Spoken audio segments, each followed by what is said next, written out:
আজ আমার ফেসবুক বন্ধুদের সঙ্গে একটা বিষয় নিয়ে আলোচনা করব। সেটা হচ্ছে সময়ের পরিবর্তনের সাথে সাথে আমাদের প্রত্যেকটা জীবনে আধুনিকায়নের ছোঁয়া সুস্পষ্ট। সেক্ষেত্রে আমরা অনেকেই দেখবেন যে বাসা বাড়িতে বিভিন্ন টবে বা বিল্ডিংয়ের ছাদে বিভিন্ন রকমের ফুল চাষ করে থাকি বা বিভিন্ন ফল চাষ করে থাকি। অর্থনৈতিকভাবে বিবেচনা করলে দেখবেন যে অনেক উদ্ভিদেরই কোনো অর্থনৈতিক গুরুত্ব নেই, তারপর আমরা শোভা বর্ধনের জন্য এগুলো চাষাবাদ করে থাকি। সাধারণত বেলকুনিতে শহরে প্রত্যেকটা বাড়িতেই দেখবেন যে বেলকুনিতে অনেকগুলো টবে অনেক ধরনের গাছ রোপণ করা থাকে। এগুলো স্বাভাবিকভাবে সৌন্দর্য বর্ধন ছাড়া যদি আমি অন্যভাবে বিবেচনা করি তাহলে তেমন বিশেষ কোনো গুরুত্ব নেই বললেই চলে। কিন্তু আমরা আমাদের এই ছোট্ট জিনিসটাকে যদি একটু ভিন্নভাবে বিবেচনা করি বা ভিন্নভাবে ভাবি, নতুবা যদি অর্থনৈতিকভাবে একটু বিবেচনা করি, যে আমাদের সৌন্দর্য বর্ধনের জন্য আমরা যে চারাগুলো রোপণ করি সেই চারার স্থলে বা সেই চারার জায়গায় যদি অন্য কোনো চারা রোপণ করা যায়, যেটাতে আমাদের সৌন্দর্য বর্ধনের ক্ষুধাটাও মিটলো, আবার দেখবেন যে অর্থনৈতিক চাহিদাটাও মিটলো।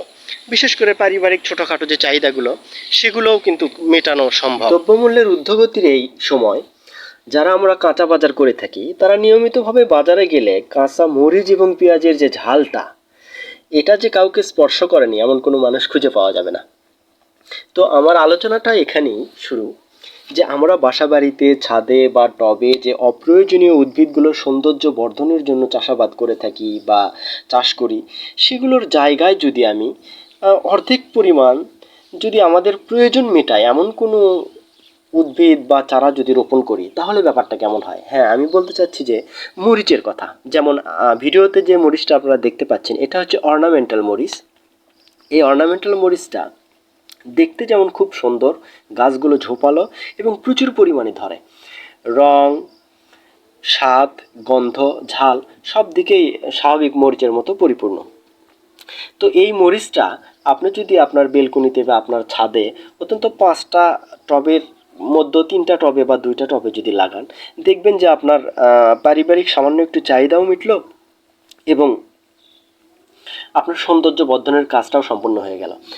এবং এই মরিচ, অর্নামেন্টাল মরিচগুলো বর্ষজীবী, মানে সারা বছরই এগুলো হয়, লাগানোর সুনির্দিষ্ট কোনো সিজন নেই বললেই চলে। আপনি যখন চাষ লাগাবেন তখনই হবে এবং ফল সারা বছরই মোটামুটি থাকে এবং দেখতে সুন্দর, অল্প জায়গার চাষাবাদ করা যায় এবং অনেক সুন্দর হওয়ায় আমি মনে করি যে আমাদের সৌন্দর্য বর্ধনের জন্য বেলকনি বা ছাদে আমরা যে অপ্রয়োজনীয় চারাগুলো রোপণ করে থাকি বা চাষ করি, সেই স্থলে যদি আমরা অর্নামেন্টাল মরিচকে প্রতিস্থাপন করতে পারি তাহলে আমাদের পারিবারিক চাহিদা যেমন মিটবে, সেক্ষেত্রে আমাদের সৌন্দর্যের ক্ষুধাটাও মিটবে।